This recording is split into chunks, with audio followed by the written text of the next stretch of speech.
Greg, thank you so much for making the time to come on the show. It's such a pleasure to be with you. Thank you, Kathy. So I was telling you right before we hit record that I am a fan of yours. I get books sent to me all the time, but with you, I purchased your books happily as they came out in real time. I get so much from your wisdom, and I'm so happy that you sat down and decided to share the wisdom that you do have, because it's so good. It's such a fresh perspective. We're going to talk about your newest book. We're going to talk about also your podcast, but I think it would be amiss to not talk about your first book, or the first book of yours that I had, which is Essentialism, and how you got to that book. Like, what was you to the place where you said, all right, this is where we need to start, the point of doing less? Well, I was working with Silicon Valley companies and noticed a predictable pattern that if these companies were focused on just the right few things, it would lead to success, which breed options. And all that seems like the right problem to have, but it doesn't make it less of a problem, especially if it leads to what Jim Collins has called the undisciplined pursuit of more. And in the midst of noticing that pattern, that success paradox, I also found that I was getting into the same problem. I got an email from my boss at the time that said Friday between 1 and 2 p.m. would be a very bad time for your wife to have a baby, because I needed to be at this client meeting. And Friday we are in the hospital. Our daughter's just hours old, and I have my laptop open, my phone open, and I'm just trying to do it all. And to my shame, I went to the meeting. And even after the meeting, I remember my manager saying, look, the client will respect you for the choice you just made. But the look on their faces did not evince that sort of respect. And even if it had, it is clear I made a fool's bargain. So what I learned was, if you don't prioritize your life, someone else will. And I found, as I went on to do research on that I wasn't alone. That there's a very great number of people who feel busy, but not necessarily productive, who feel stretched too thin at work or at home, who feel like their day is being hijacked by other people's agenda for them. And so I went on to write what became known as now Essentialism, which has the antidote in the subtitle, which is the disciplined pursuit of less. Particularly the idea, the mantra, less but better. And the satisfaction that comes from doing fewer things, but doing them well, so that we feel, well, that mattered to me and I was able to give it my full attention.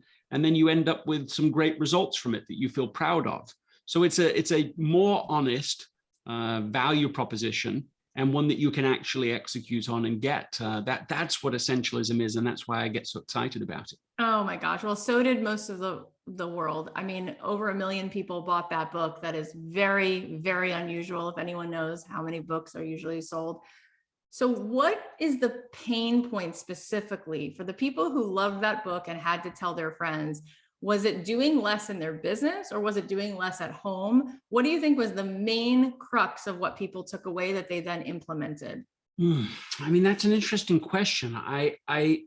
Let me answer that in an unusual way. The thing that's probably most surprised me about the book is how many people say, now that it's been out a few years, oh, I read that every year. I'm on my 3rd, 4th, 10th. Sometimes an agent in Hollywood just recently said 17 times. I think he just listens to it on his way to work again and again. And I mean, he's read it more than I have, but I think that what that says is that there is a perennial pain that people have, where they really are feeling like life gets to be out of control. And it may be full of good things, but often is. It's not because your life is just endless tragedy, but nevertheless, they don't know how to get out of it. And so this is part of what I call the success paradox, where people, they get focused, they become competent. So someone says, well, good old so-and-so, good old Kathy, good old Greg, let's give them more to do. You have more options, opportunities, but that just means more demands on my time. And we start to, without ever meaning to, plateau in our progress, start to feel dissatisfied, or even start to fail altogether if it gets bad enough. And so, what I've learned from this is that success can be a catalyst for failure. And so I think that I think essentialism steps into that unusual, maybe you could call it a first world problem, but it's something that, you know, is not less of a problem just because it's a first world problem, and people don't know the way out. Essentialism provides, I think, a way out of that madness. Yeah, and it makes so much sense. And that really hits you between the eyes when you just said that success can be actually a road to failure, right? Because so many people experience that feeling of burnout and fatigue, and then some balls get dropped somewhere, whether it's family life or health or something really important. So in your book, you talk about like what matters most. So go ahead with what you were going to say, but I was going to ask you about what are those things? Yeah. Well, the reason I was sort of excited, almost there to interrupt you almost, is because you just named why I went on to write Effortless. Like you really almost specifically said it, which is that I was, and partially because of essentialism, ironically, is there was so much going on in my life and I was being very selective. So I feel like I was applying essentialism. But I remember distinctly having this sense of, well, to use the big rocks theory, you know, like essentialism is basically a big rocks theory where you say, if you put the most essential things in first, then it will fit. And if you put the trivial small rocks in and then the big rocks, it doesn't fit. Right? We've all heard that. But suddenly I was saying, well, what if you have too many big rocks? You know, what if the problem is that you have essential things, you know, many of them, and they really are essential, and you just can't fit them in. And in the midst of feeling that myself, I had a family emergency where one of our daughters became suddenly and inexplicably very sick indeed, with no diagnosis, went from the picture of health to almost having what we would maybe describe as sort of what looked like a Parkinson's disease, affected mind, body, everything. And so that just pushed me again further into this sort of cracks in the theory.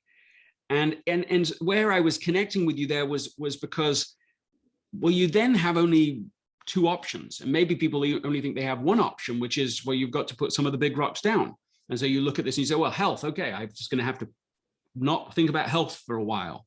You say, okay, that relationship, my most important relationship with my spouse, with my child, you know, yes, it's important, but I just can't focus on it now. And you put these essential things down.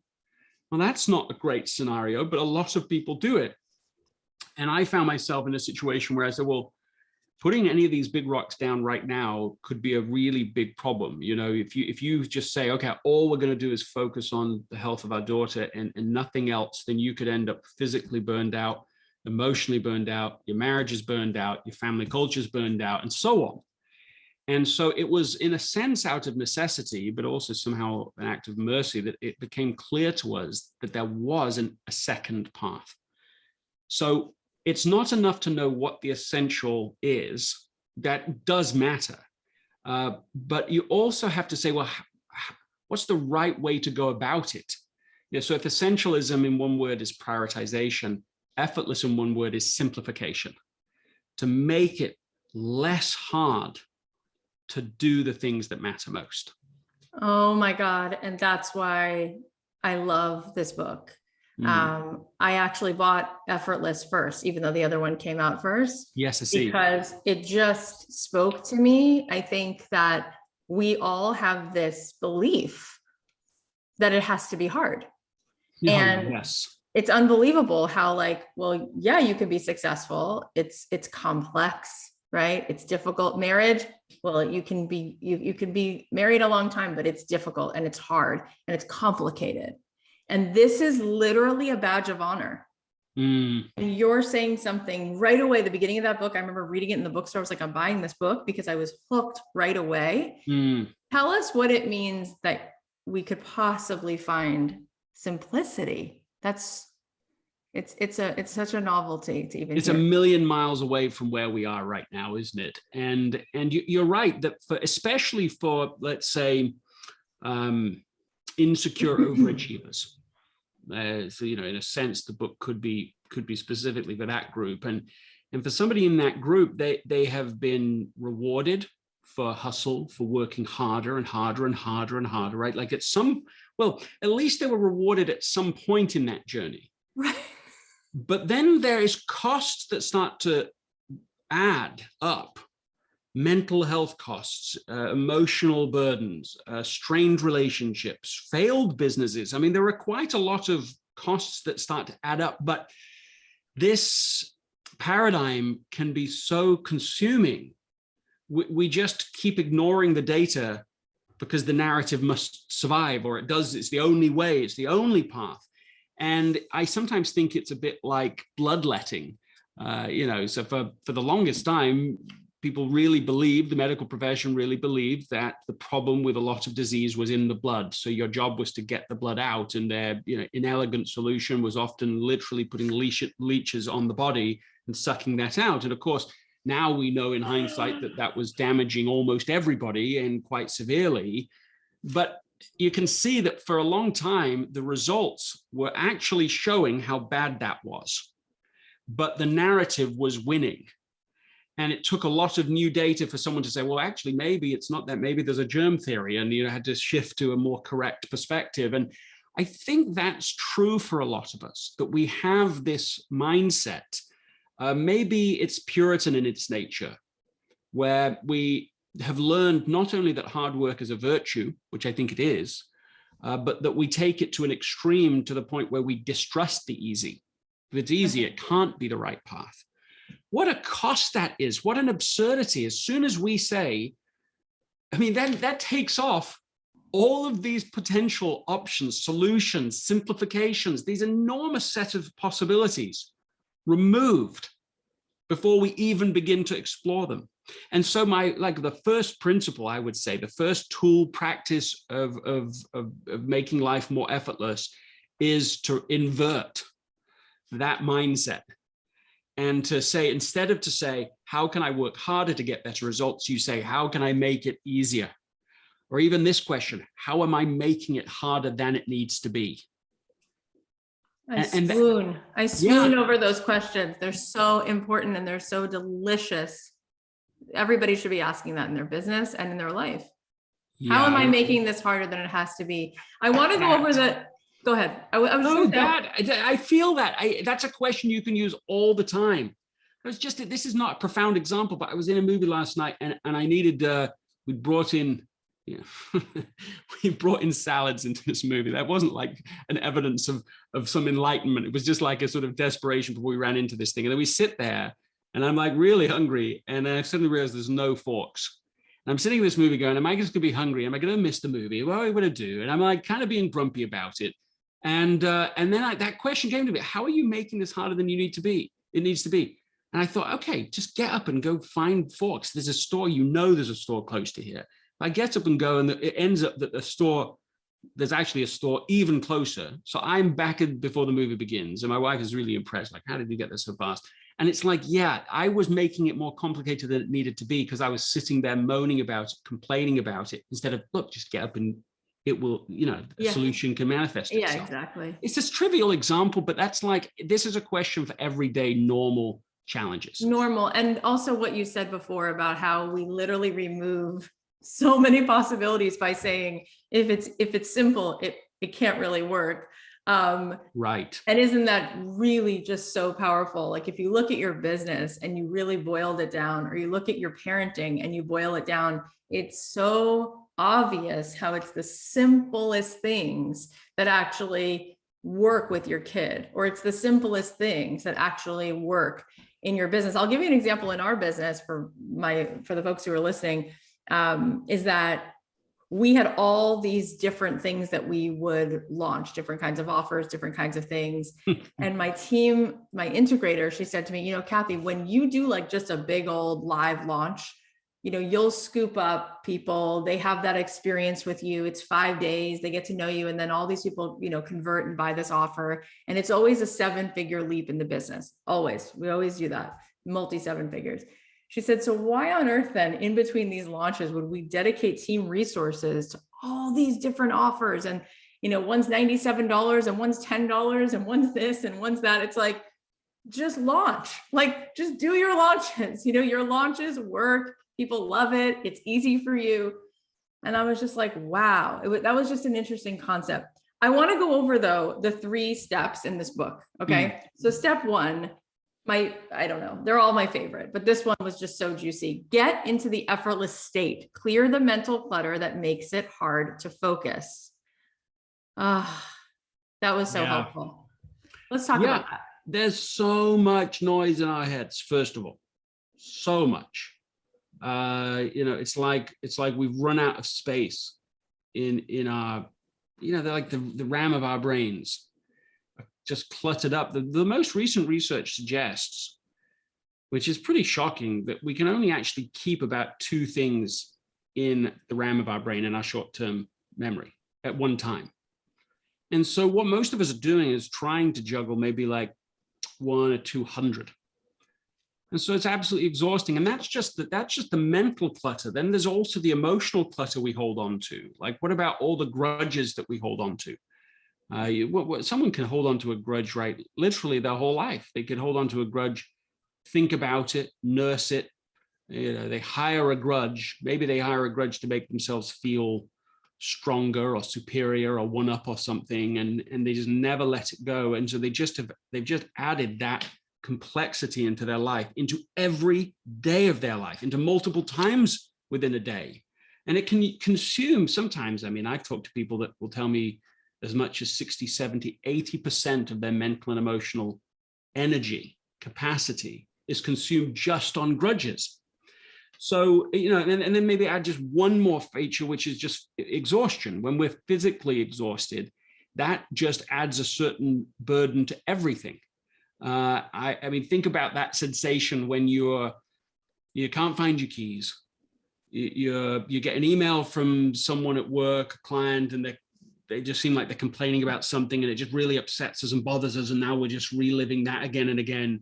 Your daughter says, "Oh, can you help me, do my braid my hair?" And we resent that because everything's too much, because we're exhausted, we're hungry, and so on. And compare that to like what happens after you get a good night's sleep, a good hot meal, take a shower, and then everything's different. You find your keys right where you left them. You can respond to the email with grace because you understand what they mean. You're able to, and so this sort of mental, physical, emotional clutter puts us into a state, I think it's not exaggerated here, like to an exhausted or even state of suffering. And so we've all experienced the effortless state, but we don't often live in it. And so it's about removing those obstacles so that we can be here more, and so that we can enjoy being here more, and letting go of these other things. That's the effortless state. Yeah, it's beautiful. And in step 2, you talk about taking effortless action and simplifying your processes to make the important work easier to do. I feel like this is where I see so many people that I coach who come through our doors. They just don't even get started because there is such perfectionism, and there's a lot of focusing on things that they don't have to have perfect. And the process itself is just exhausting. So when you say take effortless action, because I'm always saying to people, the clarity comes from action. Oh, but the action is so hard to do. I'm like, okay, so this is the problem, because we need the data, right? We got to take action in order to get momentum, right? And then as we're taking action, whether it's in our family life and our work life, that's even how we figure out even what we're doing. And then all the spontaneity leads to more goodness. But how do we take effortless action? I think one very practical thing is to take a microburst approach. But you say, okay, you literally time yourself at 10 minutes, and you say, okay, what is the very, very first step I can take to achieve the result I'm trying to achieve? Love it. And you actually time that 10 minutes, microburst, focused energy. And you even say, okay, after I've done 10 minutes, I'm going to go do this other fun thing. I'll go take a break. Because you can achieve a lot in 10 minutes. I was just talking to somebody recently, coaching them through this, and I said, what's something essential you're under investing in? He said, well, eating healthy at lunch. I said, okay, what's the problem? He said, well, it gets to noon and I'm hungry, but I don't stop to eat. So it gets to 2 or 3, and then I just go get fast food because it's, I'm past that good decision making. Right. I said, okay, so what can you do in 10 minutes to solve this problem, to make it effortless? What can you do in 10 minutes to make this effortless going forward? And he pauses and he's like, well, I could probably just like sign up for one of these apps that deliver the food, deliver lunch every day at a set time. And then he's like, paused for a while. He's like, 10 minutes. What can I do in 10 minutes? He's like, oh man. He said, I think I could find the app, download it, sign up for it, select the meals, and complete the whole transaction within 10 minutes. I said, okay, so how long has it been a problem? 10 years. And that's the difference, right? It's like a microburst of action is worth far more than all the worrying. If you've I'm got obsessed enough time, with this. I'm never gonna forget this microburst. It's so good. well, and if you've got enough time to worry, then you've got enough time to take a microburst. You have enough time to worry. You have enough time to take a microburst of action. It's true. It's like that 20 seconds of courage, right? 20 seconds of courage. What could you do with that? All right. So step 3, really, really juicy as well. Achieve effortless results. Choose activities that deliver the most results from the least effort. Yeah. So let's talk about this. And because you've worked in Silicon Valley and you've been a consultant and a coach and you've done your own business stuff, in terms of business, how do we do that? How do we choose the activities that deliver the most results from the least effort? Well, I mean, part 3 of the book is different to the previous 2 because it takes it all the way. Because you say, well, what's the ultimate effortlessness? The ultimate effortlessness is that you don't do anything and the result happens anyway. Right? Like you don't do a thing and it still happens. So now the question is, the best kind. What's that? Yeah, the best kind. Exactly. Right. So what a lot of people, a lot of entrepreneurs, are stuck in is linear results. So they get up, they have to hustle today to get the result today. And if tomorrow they don't hustle, then they aren't going to get the result. Right. And so they live, even if they're getting quite good results, they're still doing it in a way that they can never stop. They can never take a break. They can never look at their business. Because they're a slave in this, right, in this process. And an example that I love about this is Jessica Jakely when she went to Africa with her then husband and a team of people, and they're trying to help entrepreneurs there. And she finds this entrepreneur who sells produce on the side of the street. And so she's, if she doesn't sell produce today, then her children don't eat today. So that's total subsistence. That's 1-to-1 ratio. And they say, well, how could we help you create a business that's a little more residual? And they find that a $500 investment to her, a gift to her, would help her to set up a new contract with her suppliers and cut out the middleman and get her business up to a little better, have some profit in it. And they think, well, at first they think, well, look, $500, that's nothing. We'll just, we can get that money and give this to her. And then they say, well, how could we do it maybe in such a way that could make impact many times over? And they say, okay, well, microloan, we can give the $500, but she pays it back. And so it gets given to another entrepreneur. And so maybe that's a 10x impact now. It's a return on effort is 10 times what it will be if we just give it as a gift. And then somewhat inspired by that insight, they say, well, hold on, what if we could create a whole platform, a website, which enables other people like us who just have a small amount to give, could offer microloans to people all over the world. And that's how Kiva.org was born. Yeah. And so what's the impact been? Like, what's the comparison of linear effort to residual effort? You've got the difference is that $500 versus $1.3 billion with a 97% return, like repayment of loans. I mean, well, that's 2,000x difference. And so that is an illustration of the point, of the principle. And the sort of, if I put it into a rule, it would something be like, stop doing 1-to-1 ratio work. You just got to somehow get out of that work so that every time you do effort, you're saying, how can I use my effort in a way that will make tomorrow easier and will make this particular action easier than it used to be? And once you get into this, I mean, the painful part about getting into this is to discover how much of our lives we have spent doing linear work and just getting one return for every ounce of effort you put in. You can get a much, much higher return on effort than that. Wow. That's incredible. That's incredible. So some of the other topics covered in the book, you talk about, which is interesting too, because you say, make one-time choices that eliminate future decisions. What does that mean? What's an example of that? I mean, I think anytime that you can automate something, you're in that category. So even literally creating a checklist, a repeated checklist. So not a written checklist, but that you actually, maybe you type it up so that you can just tweak it over time. We've done it with our children, where they have checklists all summer long, and we do home education even before the pandemic, and that's its own challenge, for sure. But a big step forward is once you have a checklist, and every day, here's the checklist. So they need to go through it and do one after another. And so you remove the need for you or them to have to think about what needs to be done. You're just going to do the work rather than to have to reinvent it and rethink it and reimagine it. And that sort of decision fatigue that comes from having to make a decision again and again and again. Absolutely. That's a really good one.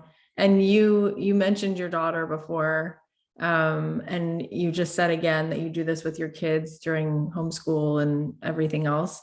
In the book, you talk about making relationships easier to maintain and manage. And I love that you talk about relationships, because you could just talk about business. You have enough to share. But what do you have to share on that front? How do you make relationships easier to manage and maintain? I mean, that's something we don't talk enough about. Yeah, I think if I had to summarize that in one word, I would, it's not an innovative word, but it's trust, right? Like this is what it's about. So first, it's about doing all we can in life to make sure that we hire the right people, and hire in inverted commas, right? I mean, it's be careful who you marry, right? It's be careful who you partner with in business, be careful who you spend a lot of time with. It's being very thoughtful about that.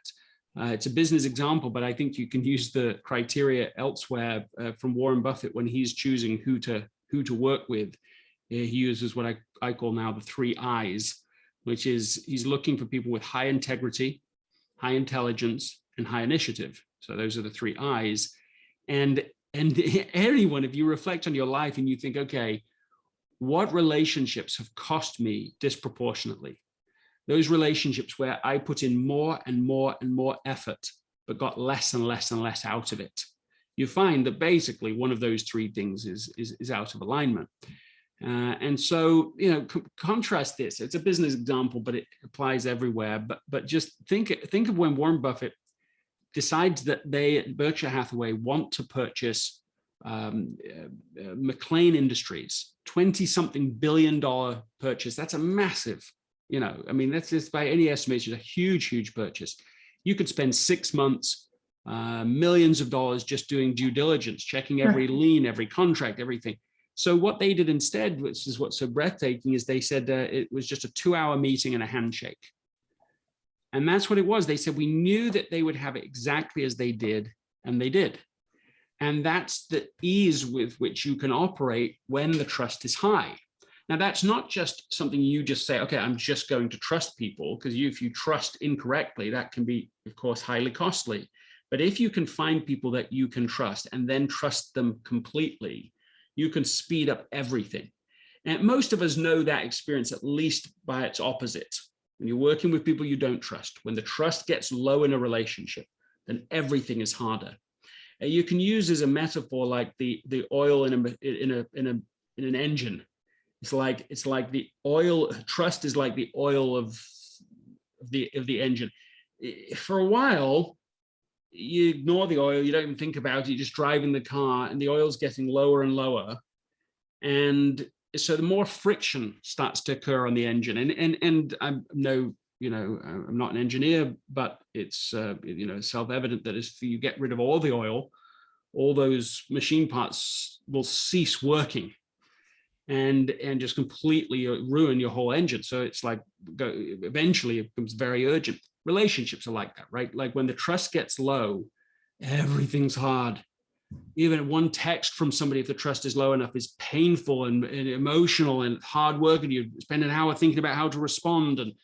And so it's all about how can I put the right, how can I put oil into the relationships so that they start to feel effortless over time. And I think the key idea for doing that is to understand what is essential to the other person, because it may not be at all what's important to you.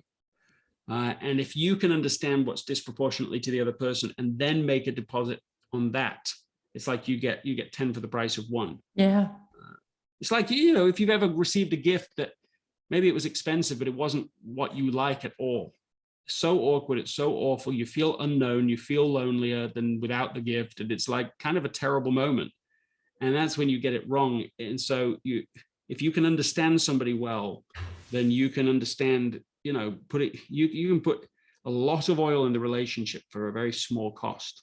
Yeah, that's so well said. Another thing you talk about in the book, which I wanted you to touch on because it's so good, is how do you prevent frustration by solving problems before they arise?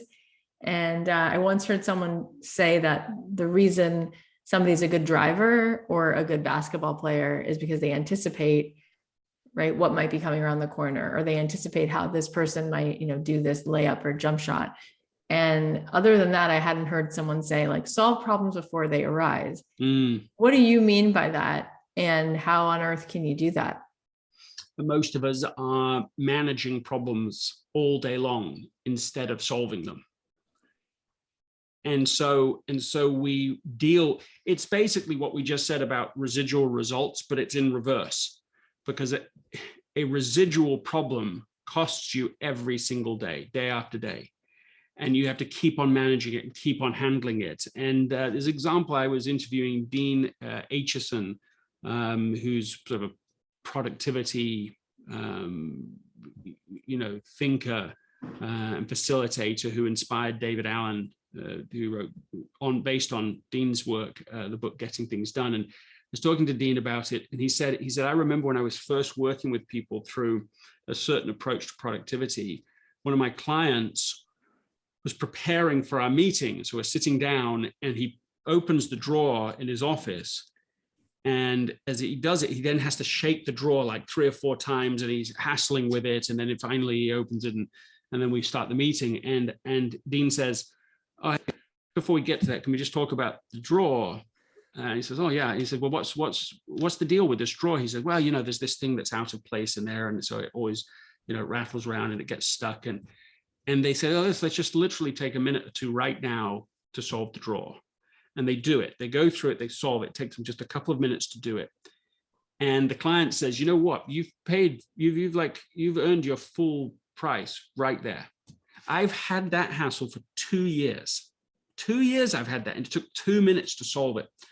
So prevention really starts by saying, what are irritating problems? They don't have to be massive things, but problems that I deal with repeatedly that maybe I could do something about within a couple of minutes. Tiny investment or even if it's a little more than a couple of minutes, a few minutes, a microburst of investment could remove that problem from ever happening again. That's where the value proposition is. See, rattling that drawer around only takes them 30 seconds, a minute, a couple of minutes, whatever, to deal with. So in the moment, it's easier just to deal with the problem, just to manage it. But if you add it up over 2 years or 5 years or 10 years, it's an incredible bargain to solve it rather than to manage it. 100%. And that's true in relationships, true in businesses, true across the board. Yeah, it's 100% true. So before we hop off, we're going to hop off in a few minutes. I just want to talk about your podcast, because people who listen to podcasts tend to listen to more podcasts. That's the behavior pattern.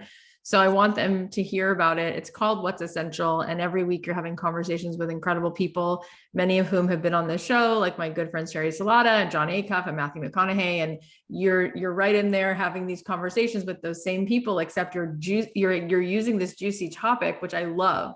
And so it makes me want to tune in, because it's not the same conversation they're having with everybody. It's really it's cool how I see those people in a different light on your show, because we get to talk about it in this way, what's essential. And so I wanted to ask you from your podcast, what have you noticed is the answer if you had to sum up what's been most essential for people, or what winds up being the things that we really need to look at that are most essential in our lives? What do you see as the through line, and what would you point us to as being most essential?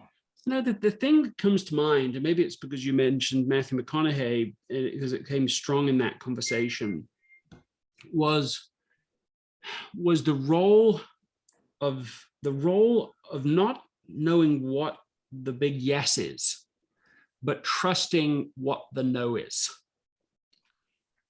So instead of saying, I've got to have perfect clarity to move forward, we say, I just need to know what not to do and not doing it.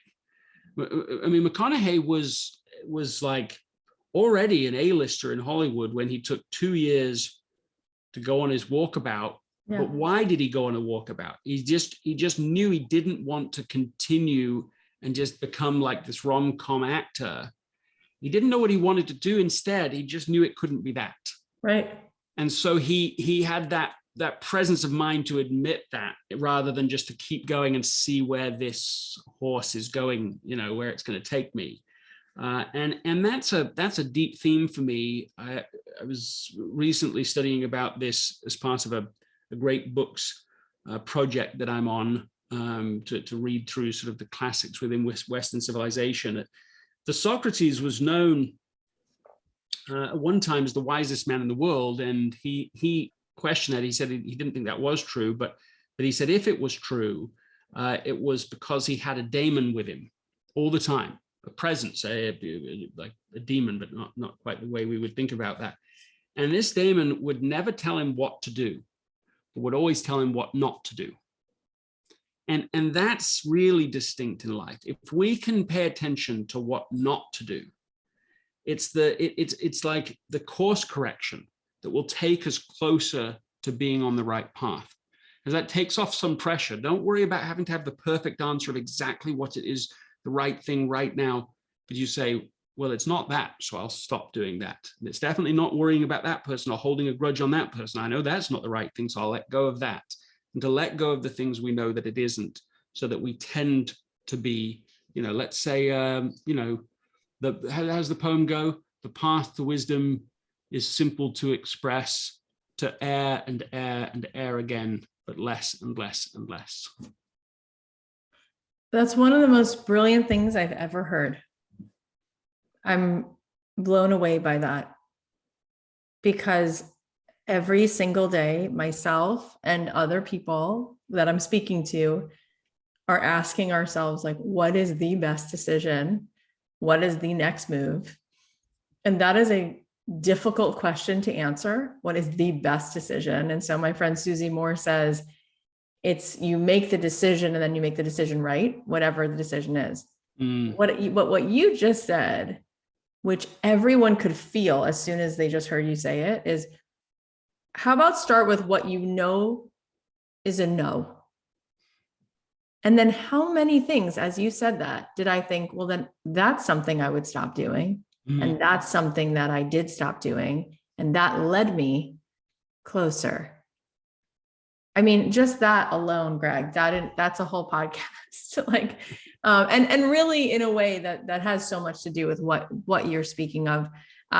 So let me ask you about this podcast. Do you love it? And after being a best-selling author with a capital B, why start a podcast when you already have all this success? What is it about the podcast that you love so much?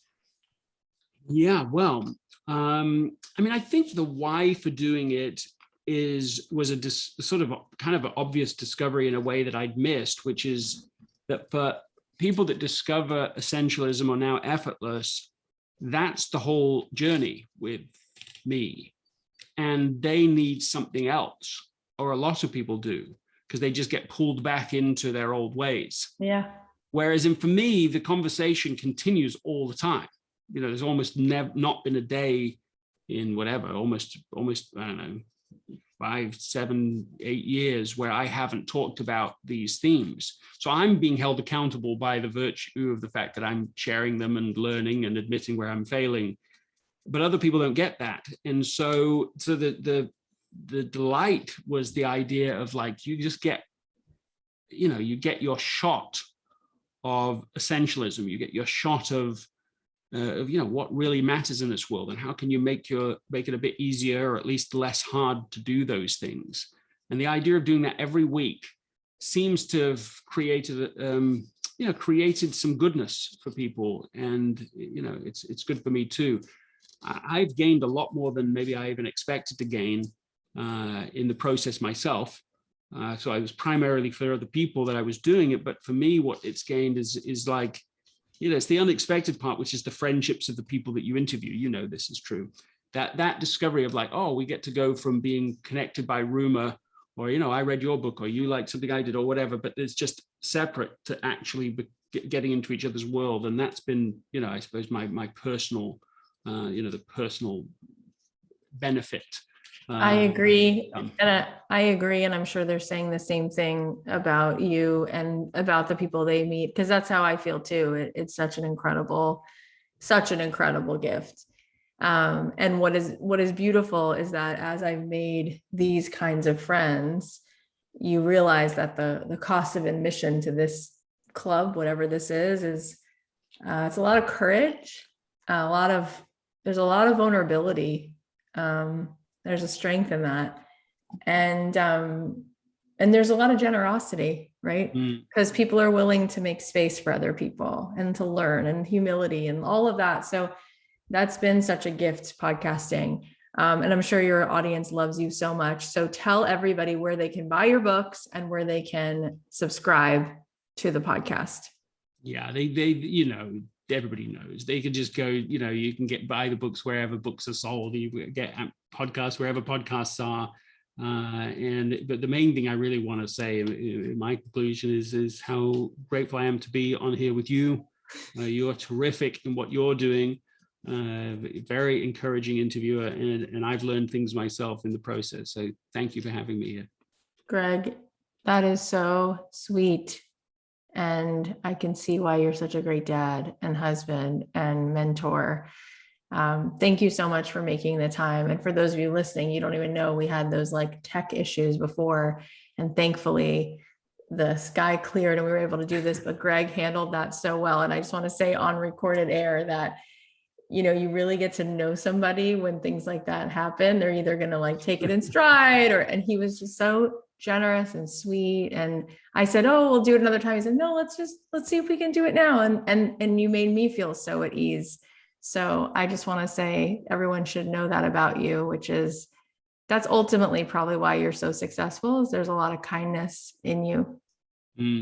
Well, generous to the end. Thank you so much. Thank you so much for coming. This was great.